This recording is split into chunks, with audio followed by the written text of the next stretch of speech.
ಬೆಳಗಾವಿಯ ಡೆವಲಪ್ಮೆಂಟ್ಸ್ ಗಳನ್ನ ನೋಡ್ತಾ ಇದ್ರಿ. ಒಂದ್ ಕಡೆ ಲಕ್ಷ್ಮಣ್ ಸವದಿ ಅವರು ಕಾಂಗ್ರೆಸ್ಗೆ ಸೇರ್ಪಡೆ ಆಗ್ತಾ ಇರುವಂತದ್ದು, ಮತ್ತೊಂದ್ ಕಡೆ ಬೆಳಗಾವಿಯಲ್ಲಿ ಡಿ.ಕೆ. Shivakumar big operation.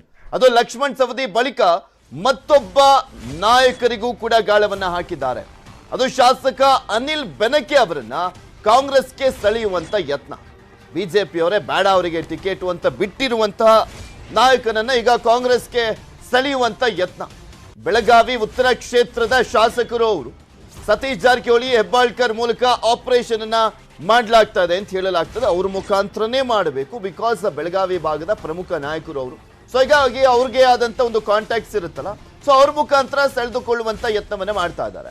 ಈಗಾಗಲೇ ಅನಿಲ್ ಬೆನಕೆ ಜೊತೆ ನಾಯಕರು ಸಂಪರ್ಕವನ್ನ ಮಾಡಿದ್ದಾರೆ ಅಂತ ಹೇಳಲಾಗ್ತಾ ಇದೆ. ಬೆಳಗಾವಿ ಉತ್ತರ ಕ್ಷೇತ್ರದ ಬಿಜೆಪಿಯ ಹಾಲಿ ಶಾಸಕ ಅನಿಲ್ ಬೆನಕೆ ಅವರಿಗೆ ಟಿಕೆಟ್ ಮಿಸ್ ಆಗಿದೆ. ಬೆಳಗಾವಿ ಉತ್ತರ ಕ್ಷೇತ್ರದ BJP ticket doctor Ravi Patil ಅವರಿಗೆ ಕೊಡಲಾಗಿರುವಂತದ್ದು. ಸೊ ಹೀಗಾಗಿ ಅವರನ್ನ ಕಾಂಗ್ರೆಸ್ಗೆ ಸೆಳೆಯುವಂತ ಯತ್ನ ಮಾಡಲಾಗ್ತಾ ಇದೆ. ಅನಿಲ್ ಬೆನಕೆ ಅವರನ್ನ ಎಷ್ಟರ ಮಟ್ಟಿಗೆ ಈ ಒಂದು ಆಪರೇಷನ್ ಸಕ್ಸಸ್ ಆಗುತ್ತೆ ಅನ್ನುವಂಥದ್ದನ್ನ ಕಾದ್ ನೋಡ್ಬೇಕಾಗಿದೆ. ಇನ್ನು ಅನಿಲ್ ಬೆನಕೆ ಅವರನ್ನ ನಮ್ಮ ಬೆಳಗಾವಿಯ ಪ್ರತಿನಿಧಿ ಚಂದ್ರಕಾಂತ್ ಸುಗಂಧಿ ಮಾತನಾಡಿಸಿದ್ದಾರೆ. ಈ ಸಂದರ್ಭದಲ್ಲಿ ಏನ್ ಹೇಳಿದ್ರು ನೋಡೋಣ. ಡಿಸಿಎಂ ಲಕ್ಷ್ಮಣ್ ಸವದಿ ಬಳಿಕ ಮತ್ತೊಬ್ಬ ಬಿಜೆಪಿ ನಾಯಕನಿಗೆ ಕಾಂಗ್ರೆಸ್ಗೆ ಗಾಳಿ ಹಾಕಿದೆ. ಈ ಬಗ್ಗೆ ಮಾತಾಡಕ್ಕೆ ಸ್ವತಃ ಬೆಳಗಾವಿ ಉತ್ತರ ಕ್ಷೇತ್ರದ ಶಾಸಕ ಅನಿಲ್ ಬೆನಕೆ ನಮ್ಮ ಜೊತೆಗಿದ್ದಾರೆ. ಸರ್, ಈಗ ಕಾಂಗ್ರೆಸ್ ನಾಯಕರು ತಮ್ಮನ್ನ ಸಂಪರ್ಕ ಮಾಡ್ತಿದ್ದಾರೆ ಅಂತಕ್ಕಂಥ ಮಾಹಿತಿ ಇದೆ, ಇದು ನಿಜಾನಾ? ಸಂಪರ್ಕ ಮಾಡತ್ತಾರು, ಅದು ನಿಜಾನು. ಆದರೆ ಇನ್ನೂ ತನಕ ನಾವು ಎಲ್ಲರೇ ಸಂಪರ್ಕ ಮಾಡಕ್ಕೆ ಹೋಗಿಲ್ಲ. ಒಂದು ಎರಡನೇದು, ಭಾರತೀಯ ಜನತಾ ಪಾರ್ಟಿ ಹೈಕಮಾಂಡ್ದಿಂದ ನಮ್ಮ ತಳಮಟ್ಟ ತನಕ ನಾವು ದಿನಾ ಸಂಪರ್ಕ ಜನ ಚರ್ಚೆನಾಗಿರ್ತೇವೆ. ಹೀಗಾಗಿ ಅಲ್ಲೇನೇ ಭಾಳಷ್ಟು ದೊಡ್ಡ ಪ್ರಮಾಣನೇ ದಿಲ್ಲಿ ಹಿಡ್ಕೊಂಡು ಬೆಳಗಾವಿ ತನಕ ಚರ್ಚೆ ನಡೆದಿದೆ. ಎಲ್ಲೇನೇ ಮಾಡಿ ಇದಕ್ಕೆ ಸಮಸ್ಯೆ ಆಗಬರ್ತಿಕೊಂಡು ಉತ್ತರ ಕ್ಷೇತ್ರವನ್ನು ಗೆಲ್ಲಬೇಕಂತ ಒಂದು ವಿಚಾರ. ಹೀಗಾಗಿ ಎಲ್ಲಿ ತನಕ ನಮ್ಮ ಕಡೆ ಅವಕಾಶ ನನಗದ ಅಲ್ಲಿ ತನಕ ನಾ ಎಲ್ಲಿ ಯಾರು ಜೋಡಿ ಚರ್ಚೆ ಮಾಡೋದಿಲ್ಲ.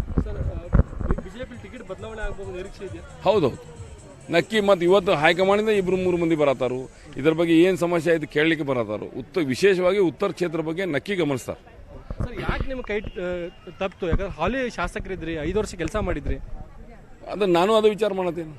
ನಮ್ಮ ಭಾರತೀಯ ಜನತಾ ಪಾರ್ಟಿ ಹೈಕಮಾಂಡ್ ಇರಲಿ, ಎಲ್ಲರಿಗೂ ಅದನ್ನು ನಾವು ರಿಕ್ವೆಸ್ಟ್ ಮಾಡ್ತೇವೆ. ನಾವೇನು ಶಿಟ್ಲಿ ಮಾತಾಡೋದಿಲ್ಲ, ಆದ್ರೆ ಮಾತಾಡಬೇಕಾಗ್ತೈತಿ. 30 ವರ್ಷ ದುಡಿದ ಮೇಲೆ ನಾವು ಕ್ಷೇತ್ರ ಗೆಲ್ಸೀವಿ. 2 ಮರಾಠ ಕೊಟ್ರಿ, 2 ಲಿಂಗಾಯತ್ ಕೊಟ್ರಿ, 2 ಸೋತ್ರು. ಲಾಸ್ಟಾಗಿ ನಾ ಮರಾಠ ಬಂದಿದ್ದು ಗೆಲ್ಸೀವಿ. ಗೆಲ್ಲಿದ ಮೇಲೆ 5 ವರ್ಷ ಏನು ಕೆಲಸ ಮಾಡಿದ್ವಿ ನಿಮಗೂ ಗೊತ್ತದ. ಇನ್ನೂ ತನಕ ಒಂದು ಕಲ್ ತೋರಾಟಕ್ಕೆ ಅವಕಾಶ ಕೊಡಲಿಲ್ಲ. ಇಂಥ ಒಳ್ಳೆಯ ಕ್ಷೇತ್ರ ಇಟ್ಟಾಗ ಯಾರು ಭ್ರಷ್ಟಾಚಾರ ಇರಲಿ, ಕಲ್ಲ ತೋರಾಟ ಇರಲಿ, ಪೊಲೀಸ್ ಸ್ಟೇಷನ್ ಇರಲಿ, ಯಾರು ಜನರ ಮೇಲೆ ಯಾವ ಅನ್ಯಾಯ ಆದ್ರೆ ಒಬ್ಬ ಹೇಳಬೇಕು. ನಿಮ್ಮ ಟಿವಿ ಮೇಲೆ ಒಬ್ಬ ಹೇಳಿದ್ರೆ ನಾವು ಒಪ್ಕೋತೇನೆ. ಹಿಂಗಿದ್ದಾಗ ತಪ್ಪಿಸೋದು ಯಾಕು ಅದ ನಾನು ಕೇಳ್ಬೇಕು. ಬಾಕಿ ನಮ್ಗೇನು ಹಿಂಗಾಗ್ಬೇಕು ಹಂಗಲ್ಲ. ಇದು ಯಾಕೆ ತಪ್ಪಿತದ? ಯಾವ ಪಕ್ಷದವ್ರು ನಿಮ್ಮ ಸಂಪರ್ಕ ಮಾಡಿದ್ದಾರೆ?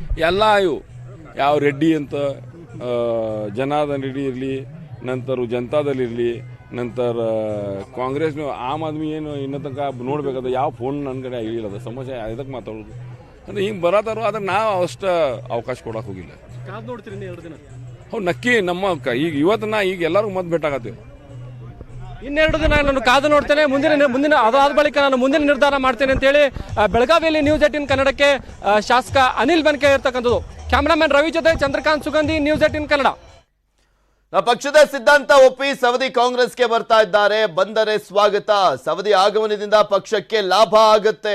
ಇದು ನ್ಯಾಚುರಲ್ ಆಪರೇಷನ್, ನಮ್ಮಿಂದ ಆಗಿಲ್ಲ ಅಂತ ಹೇಳಿದ್ರು ಸತೀಶ್ ಜಾರಕಿಹೊಳಿ. ನ್ಯಾಚುರಲ್ ಆಪರೇಷನ್ ಅಂದ್ರೆ ಟಿಕೆಟ್ ಮಿಸ್ ಆಯ್ತಲ್ವಾ, ಸೊ ಅವರಾಗೆ ಬರ್ಲಿಕ್ಕೆ ಮುಂದಾದ್ರು ಅಂತ. ನಾವೇನು ಅವರನ್ನು ಕರೆದಿಲ್ಲ ಅನ್ನುವ ರೀತಿಯಲ್ಲಿ ಹೇಳಿದ್ದಾರೆ. ಅಥಣಿ ಆಕಾಂಕ್ಷಿ ಜೊತೆಗೆ ಸಭೆ ಮಾಡುವಂತ ಅವಶ್ಯಕತೆ ಇದೆ. ಗೋಕಾಕ್ ಕ್ಷೇತ್ರದ ಅಭ್ಯರ್ಥಿ ಬದಲಾವಣೆ ವರಿಷ್ಠರಿಗೆ ಬಿಟ್ಟಂತ ವಿಚಾರ. ಅವರ ಸಹೋದರನ ಕ್ಷೇತ್ರ ಗೋಕಾಕ್ ಕ್ಷೇತ್ರದ ಟಿಕೆಟ್ ವಿಚಾರಕ್ಕೆ ಸಂಬಂಧಪಟ್ಟಂತೆ ಕೂಡ ಮಾತನಾಡಿದ್ದಾರೆ. ಅದು ಹೈಕಮಾಂಡ್ ಬಿಟ್ಟಂತ ವಿಚಾರ ಅಂತ ಹೇಳಿದ್ದಾರೆ. ಬೆಳಗಾವಿಯಲ್ಲಿ ಸತೀಶ್ ಜಾರಕಿಹೊಳಿ ಹೇಳಿಕೆ ಇದು. ಸವದಿ ಅವರು ಕಾಂಗ್ರೆಸ್ಗೆ ಬರ್ತಾ ಇರುವಂತ ಸಂದರ್ಭದಲ್ಲಿ ಅವರು ಈ ಒಂದು ಹೇಳಿಕೆಯನ್ನ ಕೊಟ್ಟಿದ್ದಾರೆ. ಎಲ್ಲ ನಾಯಕರ ಜೊತೆ ಮಾತಾಡಿದಾರ, ನಮ್ಮ ಜೊತೆ ಮಾತಾಡಿದ್ದಾರೆ. ಜಿಲ್ಲಾ ನಾಯಕರ ಜೊತೆ, ರಾಜ್ಯ ಮಟ್ಟದ ನಾಯಕರ ಜೊತೆ ಮಾತಾಡೋರು, ಎಲ್ಲ ಕಡೆ ಮಾತಾಡಿದ್ದಾರೆ. ಆಗ್ತದೆ, ಖಂಡಿತವಾಗಿ ಆಗ್ತದೆ. ಅವರೊಬ್ಬರು ನಾಯಕರಿದ್ದಾರೆ, ತಮ್ಮದೇ ಅಂತ ಸಮುದಾಯ ಇದೆ. ಸೊ ಅವರು ಮಂತ್ರಿಯಾಗಿ, DCM ಆಗಿ ಕೆಲಸ ಮಾಡಿದ್ದಾರೆ. ಖಂಡಿತವಾಗಿ ಲಾಭ ಆಗೇ ಆಗುತ್ತೆ. ಎಲ್ಲ ನಾಯಕರ ಜೊತೆ ಮಾತಾಡಿದಾರ.